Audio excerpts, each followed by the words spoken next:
Hey everyone, Christopher here with another tutorial with the fight rules, this time giving you a little bit of a primer on how to do thug thrashing combat. Thug thrashing combat is defined as any fight in which one or more fighter characters are fighting against one or more non-fighter characters. These non-fighter characters could be anyone. They could be street thugs, or they could be security guards, or they could be killer robots, or aliens, or orcs, or tanks, or whatever you need them to, your fighters to fight that aren't fighters. In some ways, the combat rules are a little simplified against thugs, but because there's higher numbers of them, you need a way to represent that on the board. So we've got Brock here on the board, and he's fighting these guys with these street thugs here. You can tell these guys are dangerous street thugs because he's holding his gun sideways, which clearly makes him more dangerous. This D10 that I put next to him with the 5 showing on it is an indicator that that is a thug group of 5 thugs. So this is Brock actually facing off against 5 thugs. Now you could have multiple thug groups that I could place on the board as other figures, each of them representing a group of more than one thug. Now thugs don't have full character sheets, obviously, like a fighter has. Instead, they have a very standardized set of numbers. They have an initiative that never changes. They have an accuracy and damage that never changes. They have a defense skill that they can't modify. And then they have 2 special characteristics, one called life save and one called threat level. Life save is a little bit like hit points or life bar, and I'll explain what I mean by that in just a minute. And then threat level is a number from 1 to 5 that basically tells us how dangerous the thug is in addition to whatever its stats might be. So I'm going to just run through a round or 2 of combat with Brock here against these 5 thugs. Brock has, as you know by now if you've watched the other videos, he has a -1 speed and control, which means his normal rolls for initiative and control are a D6 and a D4. He is going to spend 1 fighting spirit to increase his initiative to a D8. The thugs have a D4 for initiative, and they don't have to roll control because they only have basic attacks. They don't have special attacks. So let me roll for Brock here. He gets a 4 initiative and a 4 control, and then for the thugs here, they get a 3 initiative. So Brock's going to get to go first. All right. He is going to move forward with his 4 control, and he's gonna move forward 1, and he is going to do his metal machine move. Why not? So this is not the one that has an accuracy bonus to it, but he will spend 1 point of fighting spirit to give him that accuracy bonus. So and he does have extra control as well. He rolled a 4, and this is an L3 move. So he's going to get a +2 to hit against them, and these thugs have a defense of 3. Once again, 1, the lowest number I can roll, +2 is 3, which means Brock automatically hits. Now in the case of thugs, you don't actually roll damage. The die size for damage determines how you affect the thug's life save, and let me explain what I mean by that. The metal machine move has a D10 damage. That is to say, it is 2 die sizes above the normal D6 damage of a special move. This means then that the thug's life save is reduced by 2. So what does that mean? Well, this thug has a life save of 2, reduced to 0, means that there is no chance for it to survive. That means hitting with the metal machine has automatically taken out one of the thugs. Thugs do not suffer hit stun, they do not suffer knockback, so that the thug's not going anywhere, and the 4 remaining guys are still going to get a chance to attack Brock. Now suppose he wasn't using Metal Machine, which is a high damage move. Suppose instead he just did a normal basic attack instead, which didn't affect their life save of 2. In that case, I'm going to just move this, change which die I'm using here because I need my D10 all of a sudden. You would roll a D10, and if I rolled a 1 or a 2, like I just did, then the thug doesn't go down. If I rolled any other number, then it goes down. That's as simple as it is for taking thugs out, but this means you could have really difficult thugs, killer robots, tanks, flying saucers, whatever, that might have a life save of, say, 6.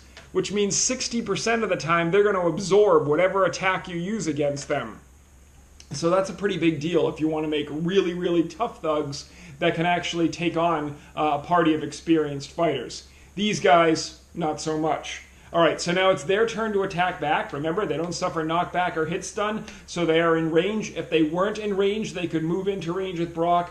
They attack with a basic attack. These street thugs have a +0 accuracy, so they have a +0 against Brock's 3 defense. Brock's not going to spend any fighting spirit on his defense. They attack, and they roll a 3, so they hit Brock. And their damage is a D4. So they do 3 points of damage to Brock as a result of that.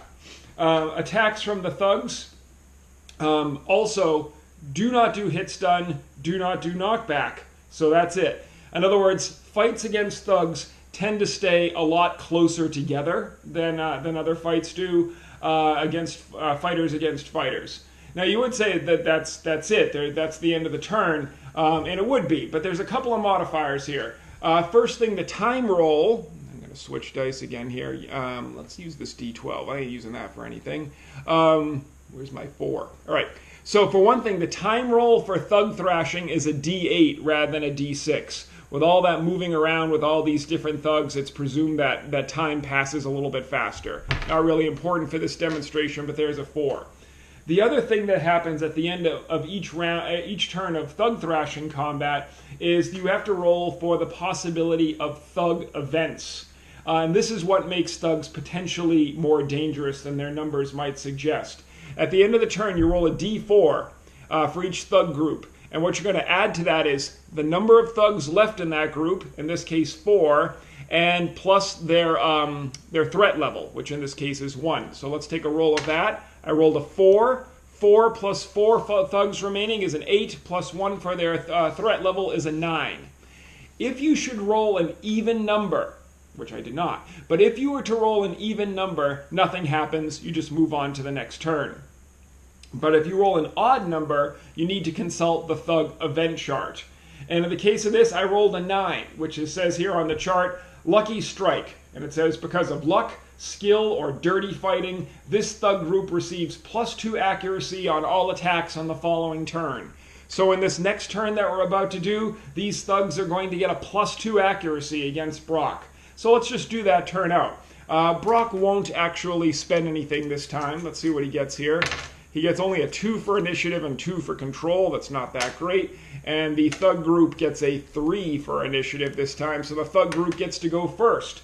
They don't need to move in, obviously, and because of their lucky strike, they're going to get a +2 accuracy this time. Brock is definitely going to spend a point of fighting spirit to increase his defense to a 4. The thugs get a +2 against a 4. 6 plus 2 is a hit. So they do another D4 damage to him, another point of damage. Again, no knockback or hit stun, so Brock can attack back. And so on and so forth. I'm going to skip Brock's attack right now. Actually, I'm going to just presume Brock takes out another guy and reduces the group to 3. At the end of the turn, let's try the thug events again. We roll a 2 plus 3 is 5, plus 1 for their threat level is 6. No event this time. All right, and so on and so forth. All right, there's one other thing that affects how thug thrashing combat goes, and that is the thug thrashing skill. This is a narrative skill, and one that many fighters in the source material have. Let's presume, since I never really bothered to write down Brock's narrative skills, let's assume that Brock has a thug thrashing skill at level 2. As such, when he gets his chance to act, he gets his normal action, and then he gets additional actions equal to his thug thrashing. The only difference is that those actions are at half your rolled control, round down. So if you roll really low, you might only be throwing extra basics. If you roll a 1 control, you don't get your extra actions because 1 halved round down is 0. But this means that a character with high thug thrashing might be able to take out an entire group of thugs in a single turn. This is by design. This is so that a starting level of fighters, even at power level 1, should be able to easily clear a room of 5, 10, 20, maybe even 30 guys without too much risk to themselves, provided the thugs aren't too dangerous. So this is a way in which you can do fights against non-fighter combatants. And there is actually one last rule that I'll tell you about in here. It's an optional rule that's a sidebar in the Thug Thrashing chapter called Saga Scale. And let's just change out our miniatures just for the looks here. So instead of having Brock and this thug here, let's use the guy that I used for Tetsubo before. But in this case, it's not Tetsubo the fighter. It's now Tetsubo the Iron God. And instead of this being Brock, this is going to be the blood soldiers of the Mad Emperor. All right, and so this is a thug group. And we're going to say that this thug group has, let's say it has 10 guys in it. All right, but with Saga Scale, instead of having each point on the thug group equal 1 person, you could have it equal some multiple of 10. So instead, you could have each point on the thug group equal 10 or 100. Or if you were looking to do something truly epic and legendary, maybe even 1,000. So that this could, theoretically, represent 10,000 warriors. Now, the rules are a little bit different for that, but if you've ever wanted to do something that really had your fighters be gods who could destroy whole armies, the Thug Thrashing rules will let you do that. All right, that's it for this one. I'll catch you all next time.